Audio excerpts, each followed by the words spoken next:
So I have a lot to talk about today, but I wanted to give you the rundown. So this is, we're going to get a story and some thinking, and I basically want to talk about the role in which change happens in organizations and industry. Some of the things that I've been seeing is I've been a part of a number of places that have done major change, or been a part of major change. So to start out, there's the story.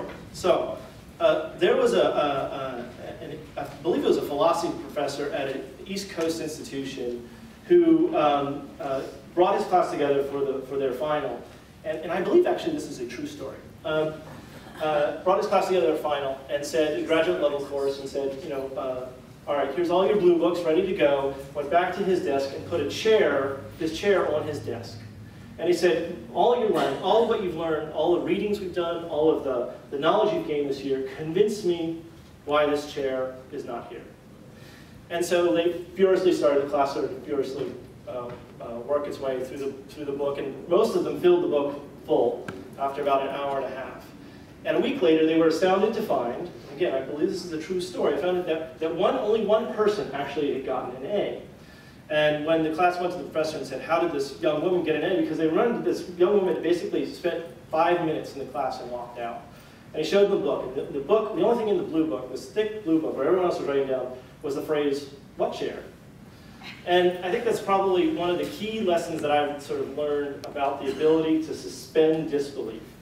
One of the hardest things about changing an organization is that you have too much knowledge and you think you're too wise. You've done it before. And the ability to just suspend disbelief and the nefariousness of wisdom are two of the elements I think have really ultimately disrupted a lot of work that we see around the world. So this idea of the chair going away, of the chair not being there, is something that is essential as an idea, I think, for change. So what does that mean? And a lot of people talk about innovation, and this is going to be sort of a theme of this conversation is about innovation. But we know that there's been a lot of talk about it, and I do not make me into an innovation guru. I am not. What I have done is actually been a practitioner, as I said, about seeing how things work. But I know that the word has been used too long because I saw this in my neighborhood the other day. So I'm not sure that I really want to see anyone be very innovative around my renovation. That is for me to do as I bang nails into things. But so one of the things that I want to talk about is the definition of what is innovation. And this is the first thinker. This guy, I can never say it, even though I've met him, Vijay Vasunaran, wrote this really great book about needs, speed, and greed, and about the role of change in an organization. And he defined innovation as this fresh thinking that creates something valuable. Well, I don't think he would mind, because I made it a little more rock and roll. And it does matter. It's really about unexpected thinking. And I think there's a difference between fresh thinking and sort of bringing new ideas to a problem and something that just appears, something that comes out of nowhere. And this whole question about innovation and how innovation happens was really defined by a guy who you probably may know about, Clayton Christensen, our second thinker, so we're already through two, second thinker, Clayton Christensen, who wrote The Innovator's Dilemma. And anyway, has anyone been familiar with this book at all? Okay, great, this is all new, good. So he really defined innovation in two ways. He said, first of all, there's things called sustaining innovation.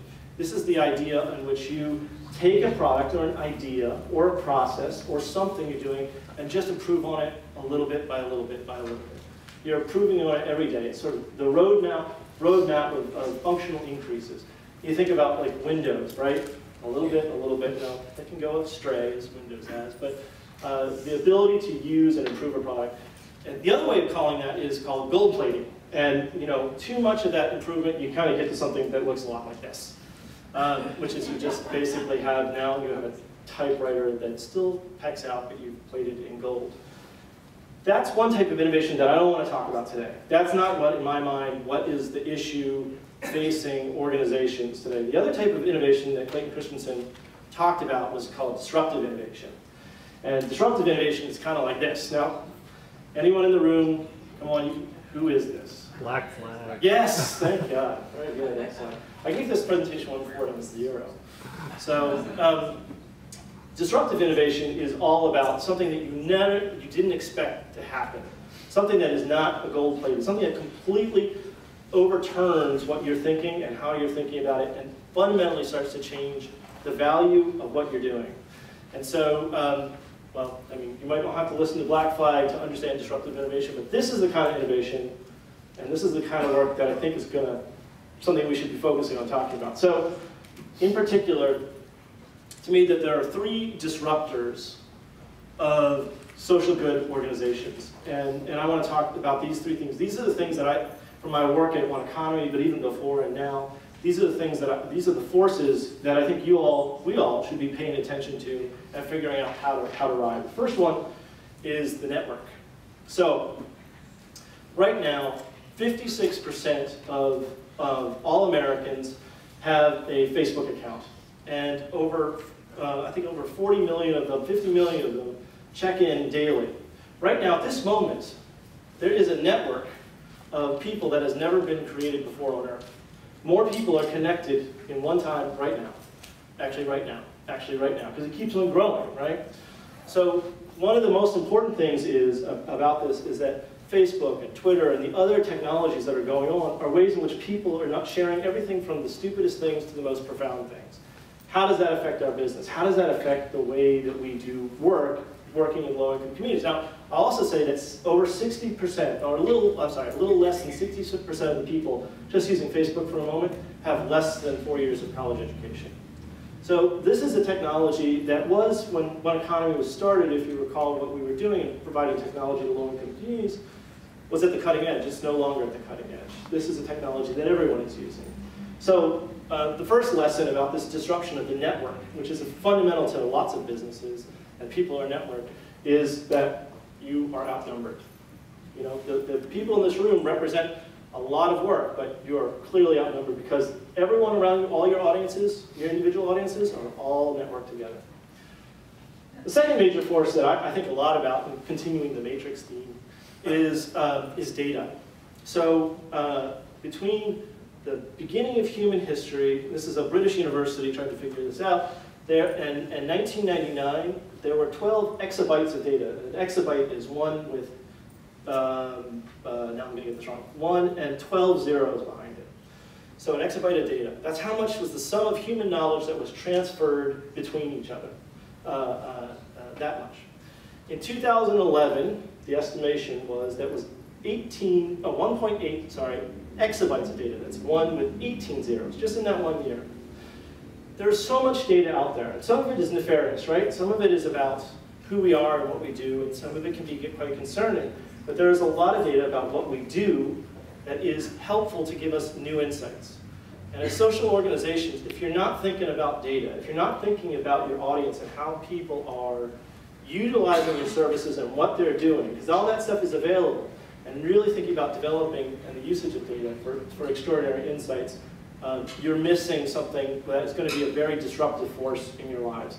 Data has been a disruptive force in transportation management. Data has been a disruptive force in economic development. Data has been a disruptive force in almost every industry.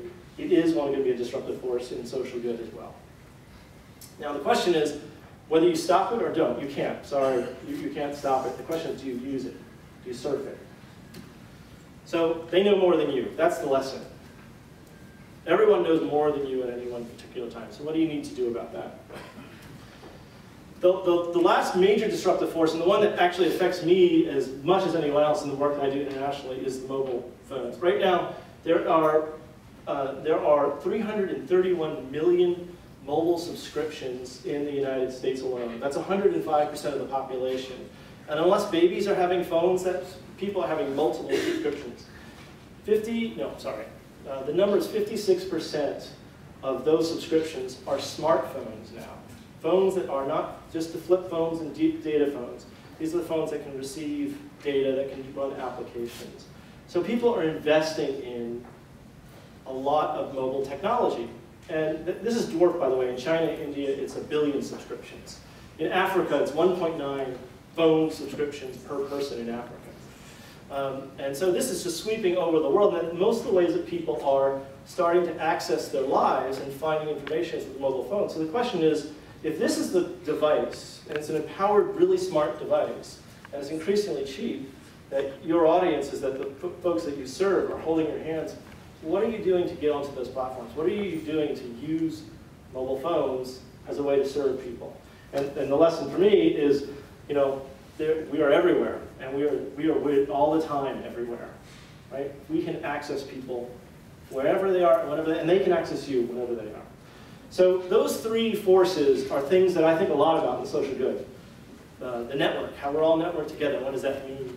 Data, and how do we use data to make sort of insightful strategies? And then finally, how do you reach and support and connect people and say, nope, that's not going to happen. I'll say that these are fundamentally important things for you at least to be aware of. So, what do you do about it? And the rest of my time that I want to talk about is a little bit of some of the things that I've observed about how you manage and surf these forces. How do you think about building an organization that is agile, responsive, and focused on mastering these forces rather than just having them come at you. Now again, I don't have any answers here in particular. I'm a practitioner. I have a focus on actually trying some of these things, some of them working, some of them not working. The question though, really, as all of you are leaders in Oregon, is what's your role in understanding this? And here's some of the things that I've learned. So the third thinker is this guy, Steve Johnson. It's an incredibly dense book where good ideas come from. But he talks about the reef. Actually, he talks about a lot of things, but one of the things he talks about in there, it's a very academic book, but it's quite readable. But one of the most arresting imagery is this reef, about where a reef is a place where there is a compulsive need for sharing of resources and things moving back and forth, and that there's an exchange all the time between the ocean and the land and building this reef. And he really thinks about the reef as a way in which it's the designation of where there is the most efficient use of resources in these vast ecosystems, which I thought was a really great imagery. And the most important resource that we have now isn't, and this is the other point he makes, isn't about people. It's not about people anymore. It's not about the skills that I have, the hard or soft skills. It's not even about the knowledge that I have. It's about the information. It's about the sharing of information. That's the most valuable commodity and what's changing about innovation. It's no longer focused on one smart person, one sole inventor, one academic institution making a breakthrough idea anymore. And he's done this amazing job of listing thousands and thousands of innovations from the early 1500s all the way to today. And there's two major forces going on. One is that everything's moving away from the sole inventor, the sort of the hobbyist, the brilliant insight, to places where people are networked together and sharing little bits of information. And if you take a look in the book at the list of inventions, including the internet, that doesn't come from a particular person, but comes from a lot of people talking to each other in an open kind of collective way, it's relatively convincing that that's where history is going. It's going away from this idea of the leader and more going to the sort of the collective and the open. So that has been true of my work as well. That the work in which the teams I work on, or the teams I lead, or the divisions I lead, I found more and more that we have to actually work in a very open way, not only within our own agency, but around the globe. I mean, there are more good ideas about how to serve African communities coming out of Africa than is coming out of USAID or this building, by the way. So, and I think Mercy Corps is one of these organizations actually that kind of surfs this way, this open collective. But the question is really, from an innovative point of view, how do you open yourself up? How do you understand and build networks? So disruption, right? Going back, not just about sort of how do I improve things, but how do I truly disrupt what I'm doing to surf this kind of collective wave of open information is the job of a leader. But I do know there is, in my mind, three sort of doable ways to nurture innovation. Now, before I go to that, I think there's one great way to kill it all. There's one really wonderful way just to stop innovation in its track. And if you have a person under 10, you know that this is Roz from Monsters, Inc. And Roz is the person who is going to stop innovation in an organization. And she says, and these are the people that serve, these are the things that I hear a lot. First of all is that, that can't be done. I'm sorry, good idea, but no, I'm sorry, it can't be done. The second is that, it won't work, or we don't have the time to do it. Or the most nefarious one of them all, the one that really kills me, is that it's already been done before. So, oh God. Really, to me, which is the most terrible, because it's like, okay, you haven't worked, it hasn't worked yet, but I can make it work. So this is the places where you're going to kill innovation. If you utter any of those things in your organization, that's how to stop it. But the first thing, so I said 3 doable ways, and the first thing, as leaders in the organization, you need to change your job description. And there's 3 people that I particularly admire. The man at the podium is a guy named Kinsey Wilson, and he's the Senior Vice President for NPR. He runs all of the content. The other one, some people do know, is Ray Ramsey. Has a long history in Oregon. Is one of sort of my mentors in a long way. Is now in DC. And the finalist is a friend, a partner for a long time, a guy named Alec Ross, who's one of the founders of this organization, One Economy, that I worked at, is now the Senior Innovation Advisor for Secretary Clinton. And the 3 things I sort of took from, or have learned from them in major ways, that you need to nurture the insurgents. So at one moment in my life, and hopefully still barely, I was an insurgent. I was the guy who came to an organization called the Enterprise Foundation and wanted to do something different. And the thing that Ray did, as head of the Enterprise Foundation, he had an infrastructure, he had an org chart, but he also made this way for these ideas and these people to have direct access to him. So that he could say, that's a great idea, here's $10,000, or that's a great idea, go off and spend a week on this idea. So as leaders, changing the job description, one of the key things that should be on all our job descriptions are nurturing the insurgents, helping the people who have good ideas to rise to the top and step outside of the organizational structure. Alec Ross at the State Department, and if you've been following a little bit about Secretary Clinton and the whole Twitter revolution and digital diplomacy, that's Alec, actually. Alec has been really a core, key person driving all of that.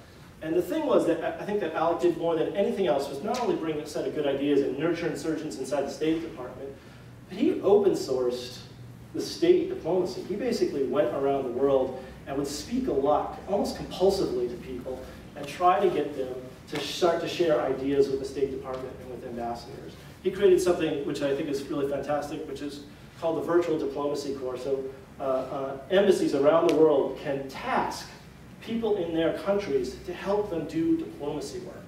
Like whether it's a social media campaign or whether it's about highlighting and spotlighting an issue or going out and taking, if water is a big focus in that, taking as many pictures as possible of the water situation in their country. But Alec has basically helped open the State Department up, not only allowing the insurgents to participate, but have the people who are actually affected by diplomacy participate in the creation of diplomacy. And this is one of the most important things I think as a leader you have to have, is this ability of how are you opening your organization? How are you building a marketplace of ideas? The last is something that Kinsey Wilson has done really amazingly at NPR, which is anticipate where the market is going. You all have been doing this, well, most of you have been doing this work for a while, and you kind of feel where things are going. The question is, how do you anticipate what is the most important move, and then move fast? So, if you don't know yet, you're going to have the internet in your car, right? It's already in many cars. It's coming to all these other cars, which is when you think about all the people who check in daily on Facebook and having the internet in the car, just a bad idea, first of all. But it is coming. And when you think about the radio and how important the radio is in drive time listening, you've got to understand that that's the bread and butter. And if they're not online in those cars, NPR dies, right? NPR is a dead guy. So 5 years ago, he saw that there's experiments and car companies were thinking about internet in cars, and started talking with them then, and started to stand up a project, a small project at the time, just to start to engage and build experiments on how do we get our content onto new devices and into cars. And one of the things that Kinsey focuses on, and in the tech world, it's called agile, right? Rather than building something and saying, I'm going to go there and spend a year getting there, he thinks about iterating, very small, quick, trying to be iterative. I'm going to talk a little bit about this, but is the role of leaders, and there still is a role of leaders, is to anticipate where the world's going, but move fast and iterate when we get there. No longer. What does iterate mean? Iterate to improve in small little bits. I'm going to iterate walking forward versus walking forward. So iteration is this idea of You build something in the teeniest possible unit and see what works, and then see what works, and see what works. Kind of like water billing in Portland. So, nurture the insurgents, number one. Does anyone know who this guy is? Okay, this man is named Harper Read, and he's the man who elected the President of the United States. Harper Read is the CTO for Obama. He was also the CTO of Threadless, the t-shirt company, and he'd done a number of other things. So he is the secret weapon, and is about as insurgent as you can get, right? So here is a stodgy, I've been a political fundraiser, political operative for 15 years, 20 years. This guy comes in from Chicago, has zero experience in politics, and elects the President of the United States. And you think, oh yeah, it was to get out the vote. Well, how did the people actually know to go where to get out the vote? Well, it's because there's a huge amount of data. As the CTO, he was tracking and getting off of Facebook and getting off of Twitter and helping to direct people. And if you ever got a message, an email that said, hey, you care about these issues? That came from Harper Read, ultimately. Or if you ever got an issue about on Facebook, you said, let's share to get the president elected, again, Harper Read. So if we focused on the traditional folks, we probably have a different president of the United States now. But Harper, and there's a really wonderful article in the Atlantic Monthly that details some of the things that Harper is doing. I think it's like when the nerds go marching or something along those lines. It was online. But Harper Read is an insurgent. And the question is, who are the insurgents in your organization or new organizations? So how do you nurture them? Well, forward thinker is a guy named Daniel Pink. And Daniel Pink has a really great readable book, or you go into YouTube and Google or search for Daniel Pink. There's a great sort of one of those drawing narration things. He has a sort of surprising what really makes people motivate to do something. And this is true of all the insurgents, all the nerds that I've worked with, and all the geeks that I've worked with, is that they want to have purpose, right? You guys provide that in abundance. They want to be able to do something. Or if a new technology comes out, they want to be on the forefront of building to create and understand how to use those technologies. So it's about training and supporting those people. But apparently the most important thing is that they want autonomy. And this is a really tough one for most leaders. They want to be left alone. They want to go out and create something and really do it and show how they can do it. And oftentimes what we want to do is we want to have a strategic plan. And we want to dedicate ourselves to that strategic plan. And we want to have check-ins on that strategic plan. Well, those things are not what motivate the insurgents. They're not the thing. The people who are going to disrupt your organization are not going to follow your strategic plan. They're going to follow something completely different. That's a bumper sticker. R circle. The insurgents, though, thrive in a marketplace. Reading Terminal Marketplace, one of the favorite places that I'm from, or know about. And this is our fifth and final thinker today, is a couple of guys, John Hagel and John Seeley Brown.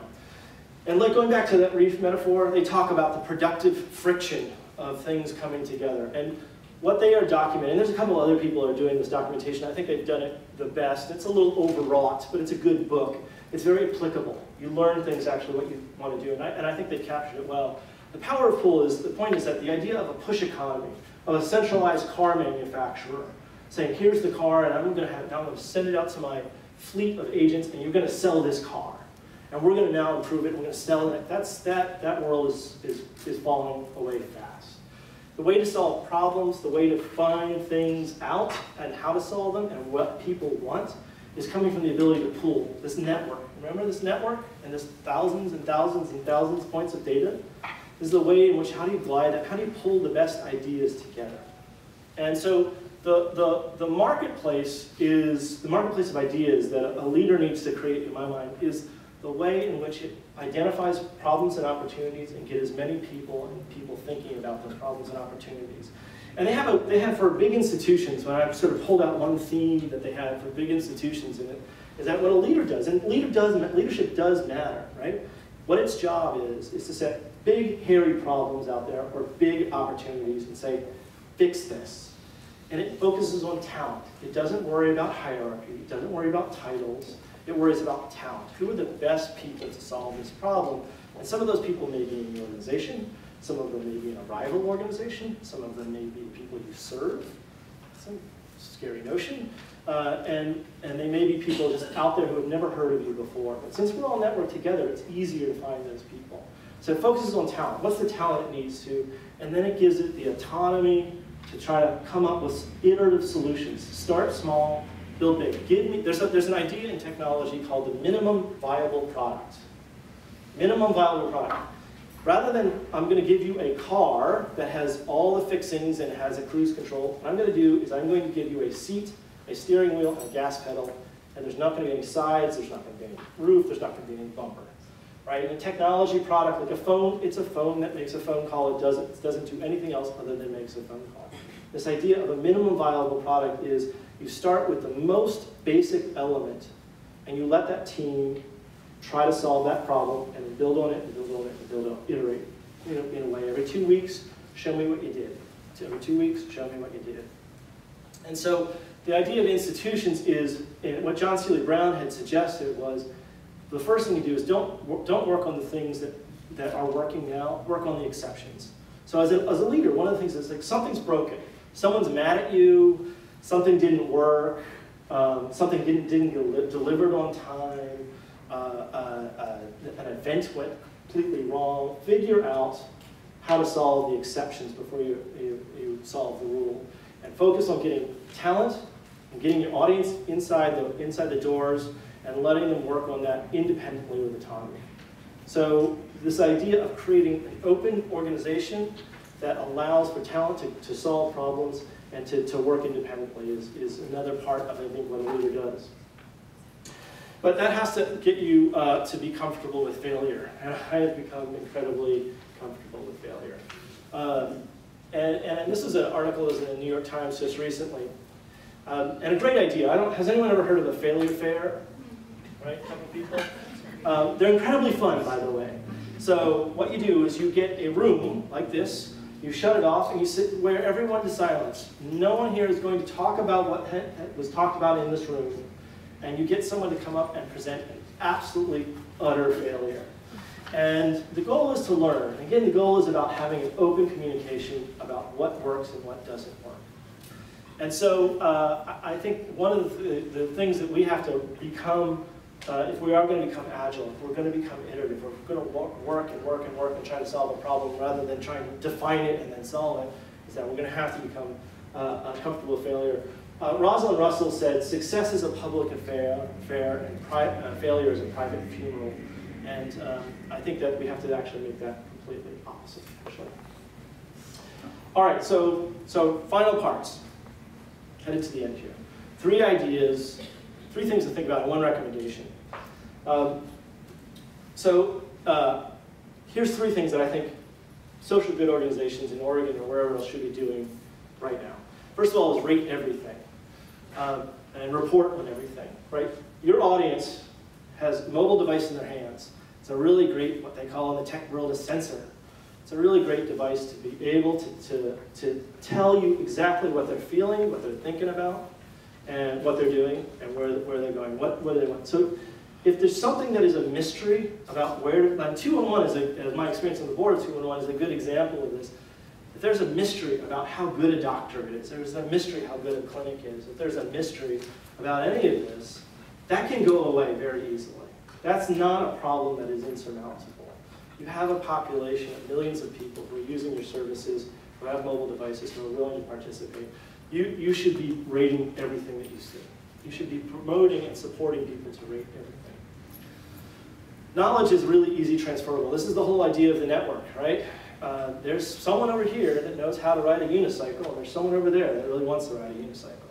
So how do you, as an organizations, and as an industry at some level, how do you really teach people how to do things? That was the motivating concept behind my work at One Economy and the Beehive.org, was this idea of how do you provide content to folks to help them understand how to navigate pathways. Well, here is the question of now we can teach people to do anything they need to learn how to build something, how to navigate something.